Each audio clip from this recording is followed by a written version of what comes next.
ఈరోజు నేను మార్నింగ్ లేవగానే చదివింది ఏంటి అంటే, విజయనగర సామ్రాజ్య స్థాపన అన్నది చాలా వివరంగా మీకిక్కడ ఇవ్వడం జరిగింది. ఒకసారి చూడండి, జాగ్రత్తగా వినండి. వన్స్ మీరొకసారి విన్నారు అంటే, ఇంక లైఫ్‌లో ఎప్పుడూ మర్చిపోకూడదనమాట. ఓకే. విజయనగర సామ్రాజ్య స్థాపకులెవరు అంటే, మొదటి హరిహర రాయలు, బుక్కరాయలు. ఇది చాలా సార్లు ఎగ్జామ్‌లో అడిగిన బిట్టు. విజయనగర సామ్రాజ్య స్థాపకులెవరు అంటే, మొదటి హరిహర రాయలు, బుక్కరాయలు. వీరు కురుబ తెగకి చెందినవారు. ఈ 2 పాయింట్లు గుర్తుపెట్టుకోండి. కురుబ తెగకి చెందినవారు. ఎలా వీరి స్థాపన జరిగింది? ఎవరసలు? ఎక్కడి నుంచొచ్చారు? అన్న పాయింట్స్ మొత్తం ఇక్కడ నేను ఈ క్లాస్‌లో మీకు ఇంట్రడ్యూస్ చేస్తా. తర్వాత ఏం చదివాను అన్నది తర్వాత చెప్తాను. గ్రూప్ 2 క్లాసులు కూడా గ్రూప్ 2కి ఇది మెయిన్స్ పాయింట్ ఆఫ్ వ్యూలో and group 1 prelims point of వ్యూలో మీకు ఉపయోగపడుతుంది. ఇంకా వచ్చేసి గ్రూప్ 2కి సంబంధించి సొసైటీ క్లాస్ త్వరలో చేస్తాను చదివిన తర్వాత. ఇప్పుడైతే విజయనగర సామ్రాజ్యం చదువుతున్నాను అనమాట. ఇక్కడ చూడండి, కాకతీయుల చివరి రాజైన రెండవ ప్రతాపరుద్రుడి వద్ద కోశాధికారులుగా పనిచేశారు. ఎవరు అంటే ఈ హరిహర రాయలు, బుక్కరాయలు అన్నవారు కాకతీయ రాజైనటువంటి రెండవ ప్రతాపరుద్రుడి వద్ద కోశాధికారులుగా పనిచేశారు. హరిహర రాయలు, బుక్కరాయలు కోశాధికారులుగా పనిచేశారు. రెండవ ప్రతాప రుద్రుడి దగ్గర కాకతీయ రాజైనటువంటి. ఇక్కడ వరకు క్లియర్ కదా! నెక్స్ట్ పాయింట్ చూడండి. క్రీస్తు శకం 1323లో మహ్మద్ బిన్ తుగ్లక్ సేనలు ఏం చేస్తారంటే, మహ్మద్ బిన్ తుగ్లక్ ఆహ్, రెండవ ప్రతాపరుద్రుడి ఉన్న టైం పీరియడ్‌లో కాకతీయ రాజ్యంపై దండెత్తి వస్తాడు. మొత్తం 5 సార్లు దండెత్తితే అందులో అంటే ముస్లిం సేనలు దండయాత్రలు 5 జరిగితే అందులో ఇదొకటనమాట. 1323లో మహ్మద్ బిన్ తుగ్లక్ సేనలు ఓరుగల్లుపై దండెత్తి రెండవ ప్రతాపరుద్రుడిని ఓడించి ఢిల్లీకి బందీగా తీసుకెళ్లారు. ఈ పాయింట్ మీరు గుర్తుపెట్టుకోండి. కాకతీయుల పాయింట్ ఆఫ్ వ్యూలో మీకు బిట్ పడే ఛాన్సెస్ ఉన్నది. ప్రయాణం మధ్యలో మహ్మద్ బిన్ తుగ్లక్ సైనికులు తనని అవమానపరచడంతో, ఆ అవమానాన్ని భరించలేక రెండవ ప్రతాపరుద్రుడు నర్మదా నదిలో దూకి ఆత్మహత్య చేసుకున్నాడు. ఏ నది అన్నది గతంలో అడిగాడు. ఏ నదిలో దూకి ఆత్మహత్య చేసుకున్నారు అంటే, నర్మదా నది. ఇక్కడ ఇంపార్టెంట్. మరి అవమానాలు భరించలేక. ఏ నదిలో అంటే నర్మదా నది. ఇది గుర్తుపెట్టుకోండి అని చరిత్రకారులు పేర్కొన్నారు. ఇది చాలా సార్లు ఎగ్జామ్‌లో అడిగిన బిట్. ఇది మీరు ఇంతవరకు ఎవరు అంటే చెప్తా ఉంటారు. మరెక్కువగా చెప్పరనమాట ఇలాంటివి. ఈ విజయంతో ఆంధ్ర రాష్ట్రం ఢిల్లీ సుల్తాన్ల సామ్రాజ్యంలో 23వ రాష్ట్రం. అంటే కాకతీయుల సామ్రాజ్యంపై దండెత్తిన మహ్మద్ బిన్ తుగ్లక్ ఆక్రమించి ఎప్పుడైతే రెండవ ప్రతాపరుద్రుడు ఆత్మహత్య చేసుకొని చనిపోతాడో, తర్వాత ఆ రాజ్యాన్ని మొత్తం ఆక్రమించి అప్పటికే ఆక్రమించింటాడు. అతను చనిపోయిన తర్వాత క్రమంలో ఆ రాజ్యం ఏటయింది అంటే ఢిల్లీ సామ్రాజ్యంలో 23వ రాష్ట్రంగా మారిపోయింది. ఇది గుర్తుపెట్టుకోండి. 23 ఈ నంబర్ గుర్తుపెట్టుకోండి.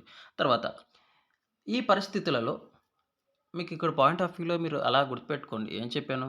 రెండవ ప్రతాపరుద్రుడి దగ్గర ఇక్కడ చెప్పాను.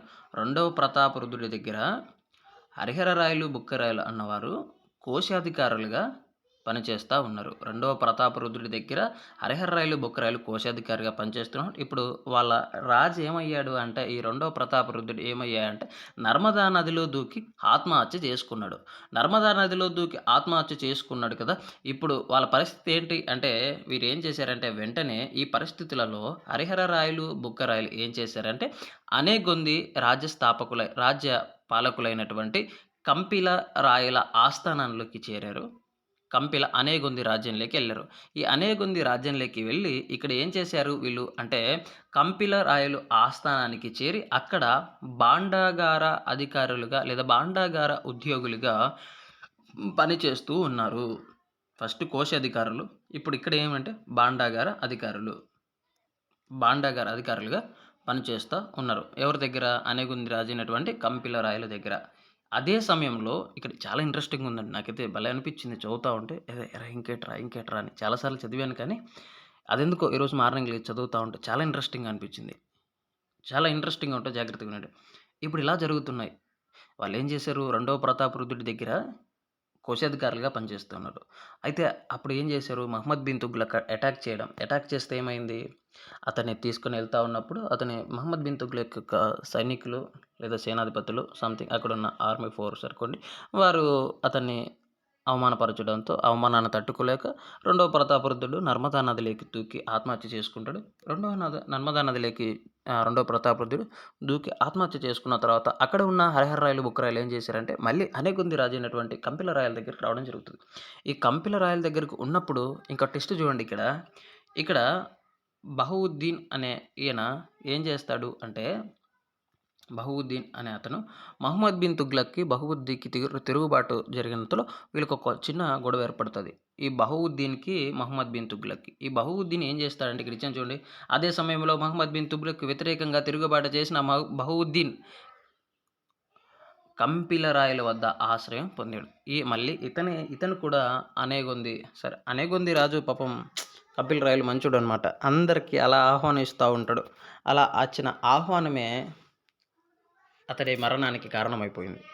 ఇక్కడ అతను ఆహ్వానం ఇస్తాడు. అతడు ఆహ్వానం ఇచ్చిన తర్వాత ఏమయ్యింది అంటే, దీన్ని గమనించిన మహమ్మద్ బిన్ తుగ్లక్, ఈ బహవుద్దీన్‌కి నువ్వు ఆశ్రయం ఇస్తావా? అతడు నా శత్రువు గదా! అని దాన్ని ఛాలెంజింగ్‌గా తీసుకొని మహమ్మద్ బిన్ తుగ్లక్ కంపిల రాజ్యంపై కంపిల రాజు అయినటువంటి అనేగొంది రాజ్యంపై దండయాత్ర చేస్తాడు. ఈ యుద్ధంలో దండయాత్ర చేసి ఈ యుద్ధంలో కంపిల రాయలను, అతని కుమారుడు రామనాథ రాయలను ఇద్దరిని వధిస్తాడు. ఇక్కడ ఇచ్చాను చూడండి. కంపిల రాయలు మరియు రామనాథ రాయలని ఇద్దరిని వధించి ఈ అనేగొంది రాజ్యాన్ని కంపిల రాయల రాజ్యమైనటువంటి అనేగొంది రాజ్యాన్ని ఢిల్లీ సామ్రాజ్యంలో విలీనం చేసుకుంటాడు. ఇవన్నీ ఇలా జరుగుతూ ఉంటే యుద్ధానికి కారణమైంది ఎవరు? బహవుద్దీన్ కదా! ఈ బహవుద్దీన్ ఏం చేశాడంటే మళ్ళీ ఇక్కడ ఇచ్చాను చూడండి. హోయసలు చాలా ఇంట్రెస్టింగ్‌గా ఉంది. హోయసలుల రాజైనటువంటి 3వ బల్లాడు దగ్గరికి ఈ బహవుద్దీన్ మళ్ళీ అక్కడి నుంచి అక్కడికి పారిపోతాడు. ఇక్కడికి 3వ బల్లాడు వద్దకి పారిపోతాడు. అయితే దీన్ని గమనించినటువంటి 3వ బల్లాలుడు బహవుద్దీన్‌ని మహమ్మద్ బిన్ తుగ్లక్‌కి అప్పగిస్తాడు. అరే బాబు నాకెందుకు వచ్చిందిరా రిస్కు అనేసి అప్పగిచ్చి సామంతరాజుగా అవుతాడు 3వ బల్లాలుడు. ఓకే. అయితే ఈ క్రమంలో ఏం జరుగుతదంటే, మీకు ఇక్కడ ఇదంతా జరుగుతున్న క్రమంలో మీకు గుర్తుపెట్టుకోవాల్సింది ఏంటి అంటే, మొదటి హరిహరరాయలు, బుక్కరాయలు అనేగొందిలో ఉన్నారు. అనేగొంది రాజ్యం ఆక్రమణ జరిగింది. ఢిల్లీ రాజ్యంలో విలీనమైపోయింది. ఈ విలీనం అయిపోతే అప్పుడు ఏం చేశాడంటే, ఆ కంపిల రాయల యొక్క బంధువులను, అతని దగ్గర ఉన్న అధికారులను అందరిని తీసుకొని ఢిల్లీకెళ్ళిపోతే, అక్కడ ఢిల్లీకెళ్ళిన తర్వాత ఏం చేశారంటే ఇక్కడ చూడండి. కంపిల రాజు అయినటువంటి అనేగొంది రాజ్యంలో హరిహరరాయలు, బుక్కరాయలను ఢిల్లీకి తీసుకెళ్లారు. అనేగొంది పాలన కోసం మహమ్మద్ బిన్ తుగ్లక్ ప్రతినిధిగా మాలిక్ నెబ్బీని నియమించాడు. ఇది ఇంపార్టెంట్ అండి. మీరు విజయనగర సామ్రాజ్యాన్ని చదువుతున్నప్పుడు ఇవన్నీ చాలా ఇంపార్టెంట్. మీకు చాలా క్లియర్‌గా ఇస్తున్నా. అరటిపండు ఒలిచి ఎలా ఇస్తున్నట్లు ఇస్తున్నా. ఇక్కడ అనేగొంది పాలన కోసం మహమ్మద్ బిన్ తుగ్లక్ ప్రతినిధిగా ఎవరిని నియమించారు అంటే మాలిక్ నైక్బ్ లేదా నెబ్బీని నియమించాడు. అయితే అనేగొందిలో జరిగినటువంటి తిరుగుబాటును అణిచివేయడంలో మాలిక్ నెబ్బీ విఫలమైతే, దీంతో మహమ్మద్ బిన్ తుగ్లక్ హరిహర రాయలు, బుక్కరాయలకు ఇస్లాం మతాన్ని స్వీకరింపచేసి తన ప్రతినిధులుగా సైన్యంతో పాటు అనేగొందికి పంపించాడు. అనేగొందిలో ఉన్న వాళ్ళని బందీగా తీసుకెళ్ళాడు. మళ్ళీ అనేగొందిలో అల్లర్లు జరుగుతున్నాయని మాలిక్ నెబ్బీని నియమిస్తే అతడు విఫలమైతే, ఆ అల్లరిని కంట్రోల్ చేసే ఎవరున్నారయ్యా దిట్ట అంటే మొదటి హరిహరరాయలు, బుక్కరాయలు కనిపిస్తారు. మళ్ళీ వాళ్ళనే పంపించడం జరుగుతుంది. అనేగొందిలో హరిహరరాయలు 3వ బల్లాడు మరియు హరిహరరాయలు, బుక్కరాయలు 3వ బల్లాడు అంటే స్థానిక రాజులనమాట వీళ్ళు. సోమదేవరాజుతో వంటి శత్రువులతో యుద్ధాలు చేస్తూ తన స్థానాన్ని బలపరుచుకొని మొదట గుత్తి దుర్గాన్ని కేంద్రంగా చేసుకొని పరిపాలన సాగించారు. ఇదే సమయంలో మహమ్మద్ బిన్ తుగ్లక్ పాలనలో దేశంలో అనేక ప్రాంతాల్లో తిరుగుబాట్లు చెలరేగాయి. వాటిని అణిచివేయటానికి అతను దక్షిణ భారతదేశానికి యాత్ర చేపట్టగా అణచివేయడానికి వస్తాడనమాట. వస్తా ఉన్నప్పుడు అయితే మార్గమధ్యంలో ఓరుగల్లు ప్రాంతంలో అతనికి ఏమవుతుందంటే ప్లేగు వ్యాధి అన్నది సోకుతుంది. ఇది గుర్తుపెట్టుకోండి, చాలా చాలా ఇంపార్టెంట్.